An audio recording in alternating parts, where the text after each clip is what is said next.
سبيل الدموع سبيل مريح تنهدى يا صاحي كي تستريح وبث الدعاء الخفي الصريح يسعك الفضاء الرحيم. السلام عليكم ورحمة الله وبركاته. الحمد لله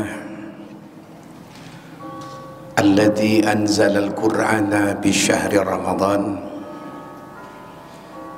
والصلاة والسلام على سيدنا محمد سيد الإنس والجان والصلاة والسلام على سيدنا وحبيبنا وشفينا ومولانا محمد وعلى آله وصحبه ذوي المجد والإرفان. أما بعد فقد قال الله تعالى في القرآن الكريم: أعوذ بالله من الشيطان الرجيم إنا نحن نزلنا ذكرا wa inna lahu lahafidhun,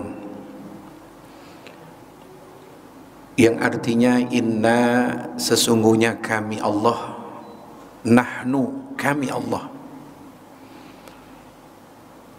nazzalna dzikra yang telah menurunkan, yang sudah kami turunkan adzikra ay Al-Quran itu, wa inna lahu lahafidhun, dan kami Allah akan selalu menjaga Al-Quran itu. Al-Hijr ayat 19. Sadaqallahu maulana al-azim. Para jamaah, bapak-bapak, saudara-saudara, dan para pemuda, ibu-ibu juga yang hadir, segenap jajaran kepengurusan Masjid Babus Salam yang sangat saya muliakan, dan orang-orang tua yang berada di bawah saya ini yang sangat saya cintai. Malam hari ini kita berada di malam 17. Tarawih kita malam Ahad, jadi hitungannya pas malam ini malam 17 Ramadan, malam nuzulul Quran. Kita kenal, kita tahu ada 3:17 yang kita selalu ingat. Ada 17 rakaat kewajiban sholat 5 waktu.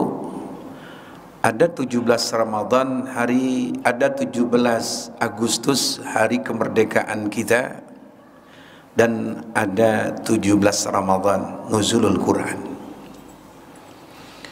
Ini berkaitan semua,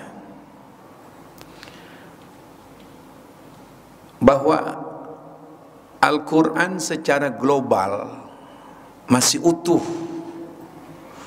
belum turun ayat satu persatu kepada junjungan Nabi kita Muhammad sallallahu alaihi wa alihi. Baru Allah turunkan secara global, masih utuh, yaitu pada malam Lailatul Qadar. Inna anzalnahu fi Lailatul Qadar. Sesungguhnya kami turunkan Al-Quran itu pada malam Lailatul Qadar. Malam berapa itu?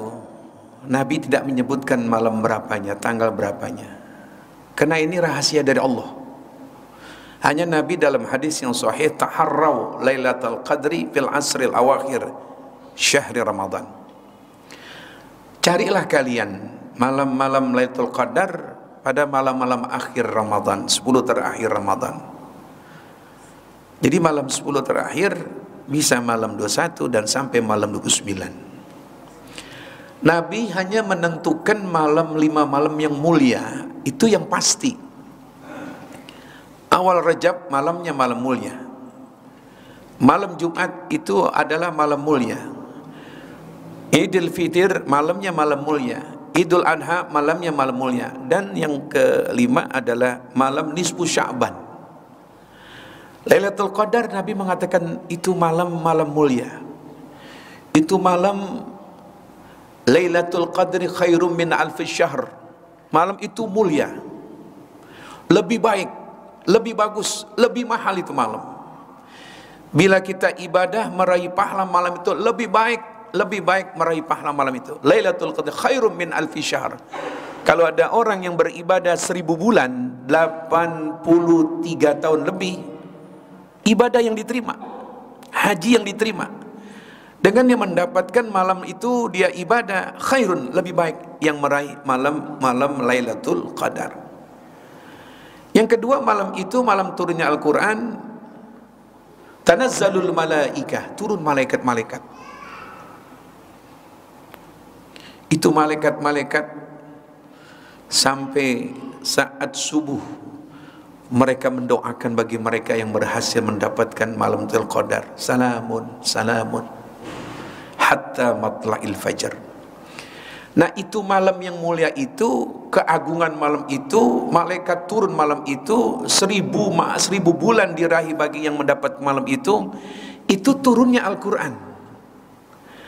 Setelah disimpan di salah satu Baitul Izzah di langit yang ketiga, ada yang mengatakan keempat. Berikutnya Nabi diangkat sebagai Rasul umur 40 tahun. Turun ayat pertama dari Al-Quran yang Allah simpan itu, turun ayat pertama surah Al-Alaq. Iqra bismi rabbikal ladzi khalaq, pada malam 17 Ramadan. Malam ini ayat pertama turun adalah Al-Iqra. Iqra, bukan Al-Fatihah, bukan Alif Lam Mim. Artinya apa? Umat Islam harus melalui gerbang Iqra. Harus tahu Iqra. Gimana kita tahu keadaan orang? Bagaimana kita tahu keadaan musuh? Bagaimana kita tahu taktik-taktik mereka yang pembohong-pembohong? Iqra, baca. Gimana kita tahu itu dalil-dalil mazhab-mazhab lain? Bagaimana mereka? Karena tidak baca, kita bisa mensesatkan mereka. Dalam pengajian saya pernah bilang, ada orang yang Nabi mengatakan orang itu bukan orang munafik. Di antara 5, apa itu? Al-fiqhu fiddin, mengerti dengan agamanya. Dia baca soal agamanya. Dia nggak mengatakan ini salah, ini dia baca. Dia nggak buru-buru menyalahkan Syiah salah, dia baca yang mana yang salah. Yang tidak baca kadang-kadang yang menyalahkan. Baca baru 10 buku udah menilai kerjaan orang. Habis orang dikatakan dia tuh murtad, dia tuh kafir. Makanya surat pertama, ayat pertama turun Iqra. Mau pintar, baca. Anak-anak kita hobikan baca. Orang yang punya titel hebat-hebat, kenapa? Apa sih sebabnya? Banyak baca. Orang yang banyak baca wawasannya beda dengan orang yang malas baca. Ini Islam. Ayat pertamanya Quran mendukung ilmu pengetahuan. Iqra, baca. Mau pintar, baca. Kita punya ulama, Bapak Buya Hamka dengan otodidaknya dia. Dia baca semuanya. Raden Ajeng Kartini, hebat, tinggal di kampung, dikenal di Belanda, banyak baca dia. Rahasia-rahasia negara Belanda dia tahu bagaimana, dia baca. Tidak ada satu kitab suci manapun yang mendukung tentang ilmu pengetahuan. Gerbangnya orang pintar baca, cuma Al-Quran. Nah, oleh karena itu, ini malam-malam nuzulul Quran. Quran awalnya surahnya namanya Al-Baqarah. Orang-orang barat suka nyeleneh, suka ngetawain. Dia lihat zohir kulitnya. Apa ini Quran? Ada surat sapi, ada surat An-Naml namanya surat semut, ada surat Nisa, surat wanita. Apa ini? Napoleon Bonaparte pernah mengatakan, ini Muhammad ajaran apa ini? Kok kena najis anjing atau kena kesentuh dengan anjing harus dengan tanah? Apa ini?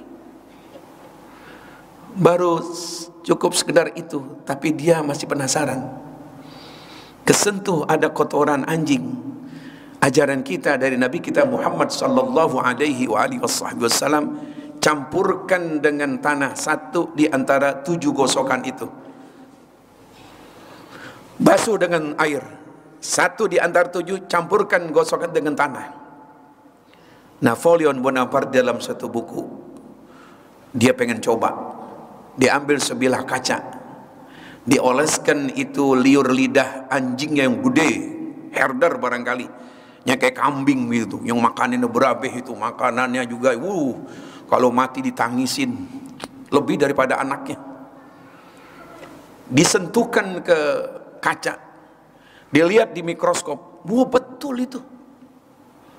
Penelitian Napoleon Bonaparte, lihat ini banyak bakteri, banyak kutu, banyak kuman, pada ngelimet jalan. Ditaburkan dengan deterjen, model-model sekarang ditaburkan, dicuci dengan bersih, masih ada sisa 332 gitu, masih ada yang jelimet, masih hidup. Pakai teori yang kedua, dioleskan ke lidah anjing, bekasnya itu liur anjing, dilihat di mikroskop masih tetap. Diaurkan tanah, yang menurut Nabi kita Muhammad SAW. Penelitian dia dalam bukunya, saya baca di Surabaya, dia bilang diangkat tangan, habis bersih. Dialah yang mengatakan ini Muhammad adalah dokter. Orang kafir setelah dia nyeleneh, dianggap remeh, dia angkat tangan, ini Muhammad dari akademi mana ini? Itu baru salah satu ucapan hadis, belum Quran. Quran ini adalah, kenapa awalnya suratnya adalah surat Al-Baqarah. Kita sudah Al-Baqarah sudah habis. Bagi mereka-mereka yang ulul albab yang pemikirannya itu penasaran, ada apa ini? Seperti kayak cendekiawan kita Bapak Ki Haji Quraish Shihab, enggak sembarangan membaca Quran. Kita hanya menadakan, mendendangkan suara yang nikmat Al-Quran. Bagi orang-orang tertentu, berjam-jam satu ayat macet, dia lihat ada apa ini? Belum satu ayat penuh, satu penggalan ayat, ada apa ini? Kok Quran ada suratnya namanya Al-Baqarah? Dia dapatkan ilmu. Di antara ribuan binatang yang Allah ciptakan, binatang sapi itu binatang yang dibutuhkan oleh manusia. Apa yang tidak dibutuhkan? Dari dagingnya. Ayo saya rinciin dikit-dikit biar paham. Rinciin dikit-dikit biar paham. Dagingnya coba, dari rendangnya. Tanya udah yang di warung-warung Padang. Otaknya paling nikmat. Tulangnya dengkul jadiin bakso, asik banget. Kulitnya, ayo, jaket, sepatu. Susunya, susu mana yang gak terlibat susu sapi? Semua itu, maaf, kotorannya paling bagus-bagusnya pupuk. Ada ungkapan, jadilah kamu seperti binatang sapi, kemanfaatnya menyeluruh, semua manfaat. Bagikan anak-anak pramuka digambarkan adalah pohon kelapa yang bermanfaat. Daunnya, kemudian batoknya, kelapanya. Di binatang Allah tempatkan adalah surat Al-Baqarah. Kita masih sunat ini, masih membahas di malam Nuzul Quran. Kenapa ada surat An-Naml? Ini sekelumit aja. Kita sekedar lewat-lewat aja kan. Belum tafakur fil Quran, kita belum bisa. Bagi mereka, kenapa ini ada surat semut?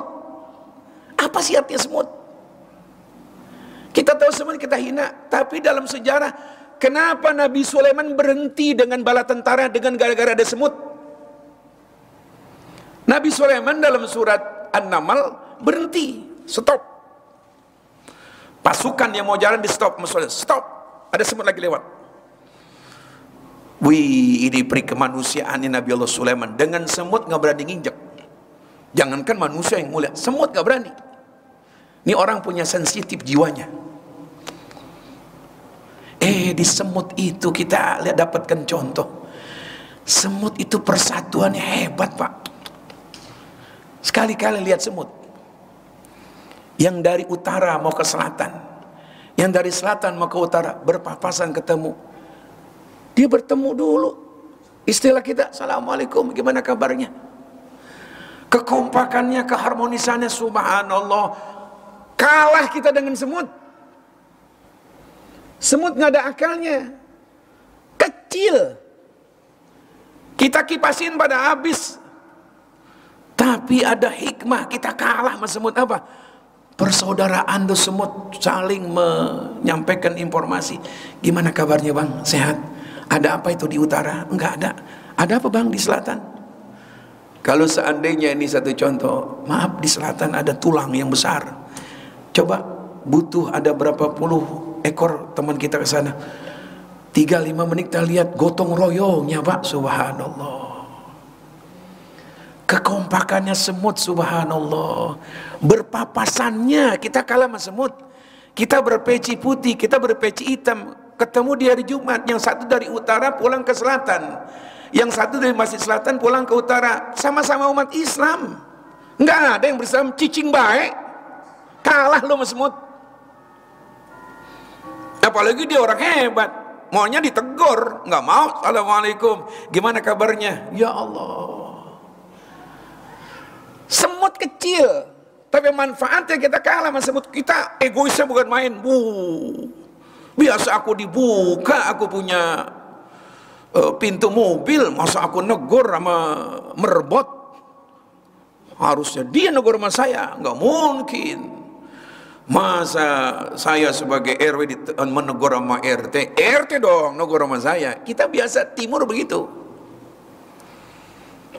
Jarang yang atas negur ke bawah, maunya ke bawah negur ke atas. Nggak mau orang kaya ditegur, maunya orang miskin harus negur. Semut lihat, kalah kita persaudaraan kita. Ini satu nama. Banyak nama-nama dalam Al-Quran yang nggak penting terlalu banyak, kalau ini waktunya juga ya terbatas. Gimana singgungan Al-Quran? Al-Quran kalau kita bahas menyinggung sinyal-sinyal tentang masalah apa? Apa yang mau ditanya? Turunnya di Mekah. Nggak ada itu yang namanya ilmu teknologi saat itu. Kenapa Quran kok ada surah namanya Al-Hadid? Wa anzalna fihil hadid fihi ba'sun syadid wa manafi'u linnas. Kami turunkan ini besi, kami ciptakan ini besi bermanfaat bagi manusia. Saat itu orang Arab, tukang-tukang korma barangkali nggak nyambung, apa besi? Manfaat apa besi? Saya teringat ada orang tua udah meninggal waktu saya masih di SD apa di SMP. Nanti lu ngerasain besi bisa ngomong, tong. Orang Betawi kalau manggil kesayangan pakai tong. Neng, jang, tong, ntar lu ngalamin. Besi bisa ngomong. Masa iya kong? Lu sekarang kita udah gede begini, bener ya, ada handphone, besi bisa terbang pak. Isinya manusia lagi 400 orang pesawat. Memang plastik itu, besi. Kendaraan, planet-planet yang ada di atas besi semua. Sambungan-sambungan kita punya fan yang patah kita besi. Diolah begitu canggihnya. Udah ada sinyal turun Quran. Quran mensinyalir, memberikan isyarat, ya ma'syaral jin wal ins in istata'tum an tanfudhu min aqtaris samawati wal arfan fudhu la tanfuduna illa bisultan fabi ayyi ala'i rabbikuma tukadziban. Ini singgungan apa ini? Ya wahai kelompok jin dan manusia, bila kalian mampu melintasi luar angkasa, lintasi. Ingin juga menguasai bumi, kuasai. La tanfuduna, kalian tidak akan mampu melintasi atau mengeruk isi bumi illa bisultan, kecuali dengan kekuasaan ilmu. Sekarang kita lihat isyarat apa ini? Nabi dapat ayat di Mekah, di Madinah, belum ada Challenger, belum ada Apollo. Ya Allah, udah dising. Ayo kalau mampu. Kitab mana yang memuat itu? Dan 3 kitab sekarang habis. Zaburnya, Tauratnya, Injilnya mana? Enggak ada jaminan itu utuh, dijamin itu bakal ada terus. Habis. Isa diangkat oleh Allah ke langit, habis. Zabur dengan kitab Nabi Daudnya, habis sudah. Taurat dengan Musanya, habis sudah. Di mana kita dapatkan Taurat, Zabur dan Injil yang asli? Kita dapatkan di Al-Quran. Kau mau cerita Daud, pembawa Zabur, kau baca Quran. Gimana hebatnya itu Daud alaihissalam. Bila dia baca Zabur, seluruh binatang-binatang mendengarkan suaranya Daud. Gimana dia bisa melunakkan besi yang besar, diceritakan dalam Al-Quran. Kau ingin ceritanya Musa, pembawa Taurat, kau buka Al-Quran. Dari awal Musa kecil, dibuang di sungai Nil, diangkat sama Fir'aun, sampai besar Nabi, kau lihat dalam Al-Quran. Kau mau tahu Isa, siapa itu pembawa Injil? Quran lengkap, diutamakan surahnya khusus, namanya surah Maryam. Bunda Maria, kata mereka bilang. Ada nggak di Injil surat Aminah, ibunda Nabi Muhammad? Kalau pakai toleransi lebih dulu Quran, menghormati mereka. Lebih dulu Quran, surat Maryam. Siapa itu Maryam? Wanita suci, nggak pernah kenal laki-laki. Diamnya di mihrab. Nabi Zakaria bingung, bagaimana kau anak ponakanku, kau nggak kenal perempuan, bagaimana nanti kau besar? Tapi punya anak, kekuasaan Allah. Sampai difitnah. Banyak juga sekarang perempuan-perempuan yang nggak mau ngalih Nabi Siti Maryam. Ini Maryam. Itu untuk menjawab ibunya Maryam bukan perempuan yang nakal. Isa masih umur 3 hari digendong, bisa bicara. Surat Maryam mengatakan masih bisa bicara. Membela ibunya bukan perempuan nakal. Tidak ada orok bayi yang bisa bicara, umur 3 hari bicara bahasa yang fasih. Subhanallah, ini Quran mau dikaji, berisi ilmu. Nggak bisa kami, nggak punya syarat-syarat. Sudah, kau baca. Baca manfaatnya, banyak manfaatnya. Ketenangan di dunia. Banyak orang-orang yang tenang jiwanya hidup di dunia. Makanya Nabi mengatakan, la hasada illa fisdatain.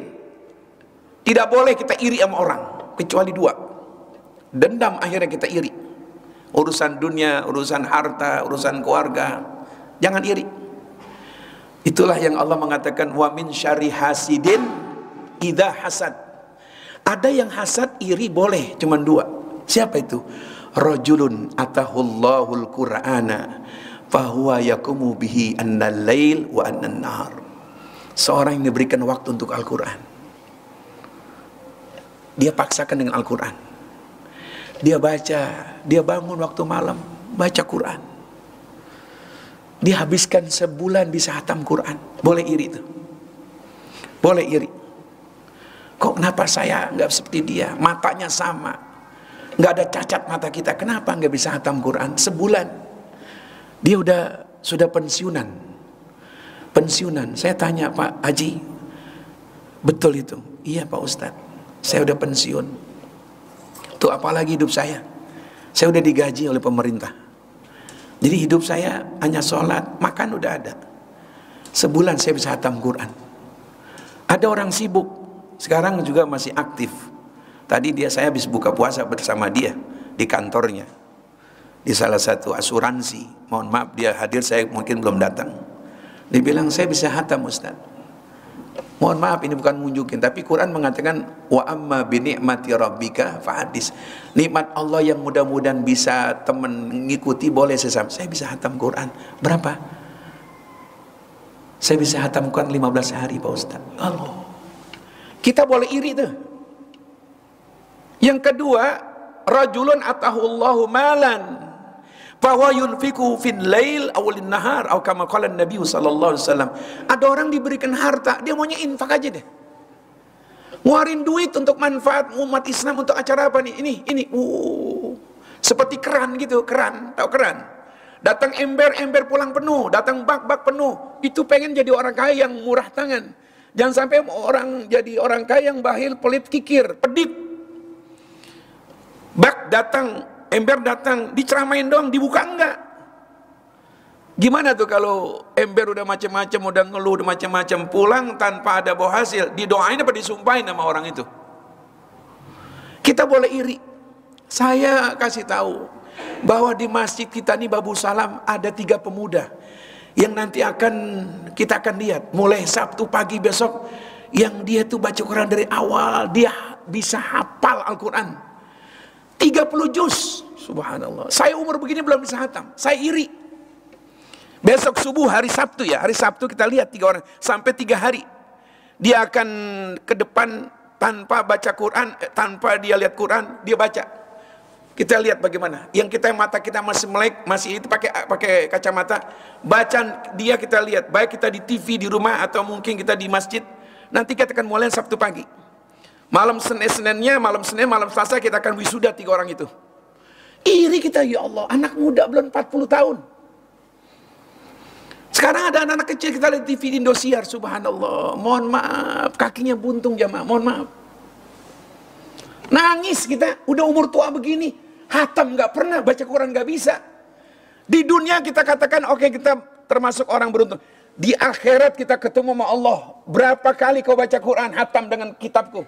Sedih, nangis kita, subhanallah. Jadi oleh karena jamaah ini nuzul Quran. Kita nggak bisa, udah kehabisan waktu kita, udah capek, udah tua.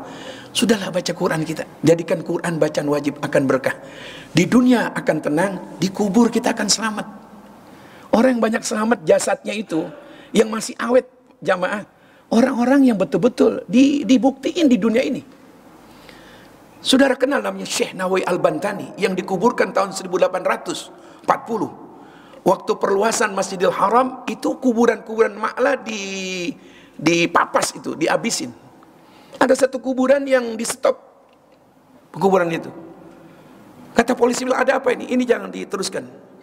Dilihat itu kain putihnya masih ada, sekalipun udah nggak warna putih lagi. Dari 1800.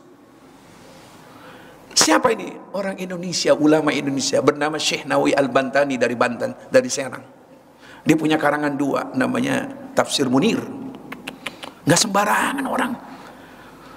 Ada di Cipinang, anak muda, masih umur 15 tahun, namanya Ubaidillah.